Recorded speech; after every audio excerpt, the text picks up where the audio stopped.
महाभारत के युद्ध में पांडवों और कौरवों की सेनाएं कुरुक्षेत्र के मैदान में आमने सामने खड़ी थीं। उस समय की युद्ध नीति आज की तरह नहीं होती थी। युद्ध करने से पूर्व दोनों सेनाओं ने युद्ध के नियम बनाए थे। उन नियमों के अनुसार प्रतिदिन सूर्यास्त के बाद युद्ध रोक दिया जाएगा और दोनों पक्ष के लोग आपस में मिल सकेंगे। युद्ध में समान बल वाले ही एक दूसरे से टकरा सकेंगे। अनुचित या अन्यायपूर्ण रीति से युद्ध नहीं किया जा सकेगा। युद्ध से पलायन करने वाले व्यक्ति पर प्रहार नहीं किया जाएगा। निहत्थे शत्रु पर भी प्रहार नहीं किया जाएगा। रथी रथी से, हाथी सवार से, घुड़सवार से और पैदल से युद्ध करेगा। दो योद्धा यदि आपस में युद्ध कर रहे हों तो कोई तीसरा बिना सूचना दिए उन पर शस्त्र नहीं चलाएगा। हथियार पहुंचाने वालों, अनुचरों, रणभेरी बजाने वालों, शंख फूंकने वालों, असावधान अथवा पीठ दिखाने वालों पर कोई प्रहार नहीं करेगा। इस प्रकार उपयुक्त नियमों का वचनपूर्वक दोनों पक्ष अमल करेंगे, यह तय कर लिया गया था।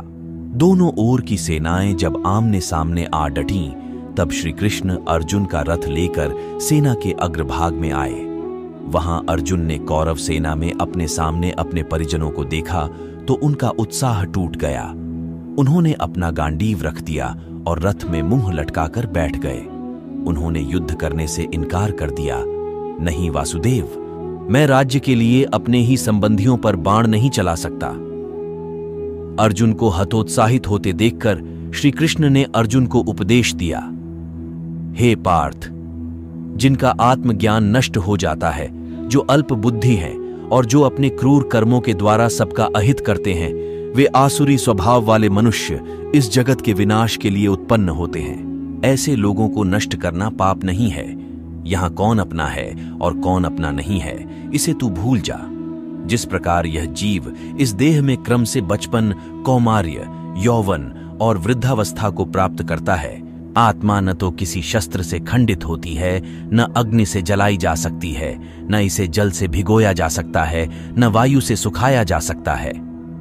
हे पार्थ, जब जब धर्म की हानि होती है और अधर्म की वृद्धि होती है, तब तब मैं अवतार लेता हूं। देश काल के अनुसार अनेक दिव्य रूप धारण करने पर भी मेरे सभी स्वरूप पूर्ण पुरुषोत्तम भगवान के हैं। जब भी कोई मृत्यु को प्राप्त होता है, मैं ही मरता हूं, और जब भी कोई जन्म लेता है, मैं ही जन्म लेता हूं।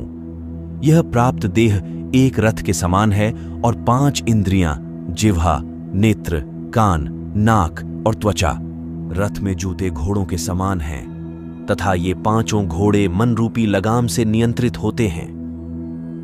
मनुष्य की बुद्धि इस रथ की सारथी है और जीवात्मा इस शरीर रूपी सत्वगुण रथ में बैठा हुआ यात्री है।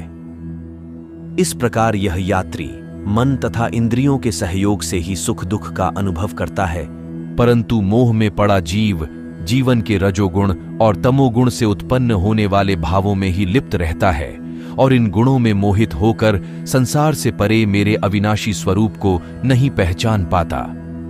इतना कहकर श्री कृष्ण ने अपना विराट विश्वरूप अर्जुन को दिखाया। श्री कृष्ण ने कहा, हे पार्थ, तू मेरा सखा है, मेरा भक्त है। तू किसी को मारने वाला नहीं है। मैं ही मारता हूं और मैं ही हर बार मरता हूं। प्रकृति का यह नियम अनंत काल से चला आ रहा है। जो मरता है वह फिर से जन्म लेता है। अतः तू इस संताप को छोड़ और कर्म कर। कर्म के फल की तू चिंता मत कर। मेरी ओर देख, मैं ही अजन्मा तथा अविनाशी हूं। मैं ही समस्त जीवों का स्वामी हूं। मैं ही प्रत्येक युग में अपने आदि दिव्य स्वरूप को सभी जीवों में प्रकट करता हूं। यह संपूर्ण जगत मेरे अधीन है।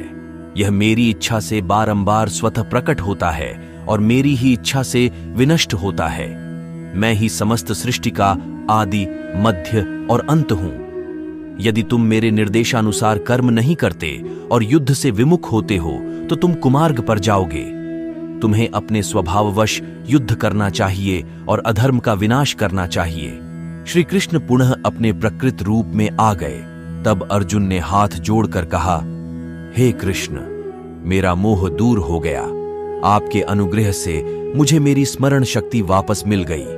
अब मैं संशय रहित होकर आपके आदेशानुसार युद्ध करने के लिए उद्यत हूं।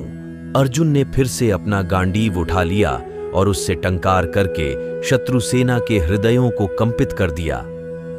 उसी समय निहत्थे युधिष्ठिर ने रणभूमि में आगे बढ़कर कौरव सेना की ओर चलना शुरू किया तो सभी चौंक पड़े। श्री कृष्ण उन्हें इस प्रकार जाते देखकर मुस्कुराए और अर्जुन से बोले, चिंता मत करो धनंजय। युधिष्ठिर पितामह भीष्म, गुरु द्रोणाचार्य और कृपाचार्य का आशीर्वाद लेने गए हैं। उनके लौटते ही युद्ध प्रारंभ होगा।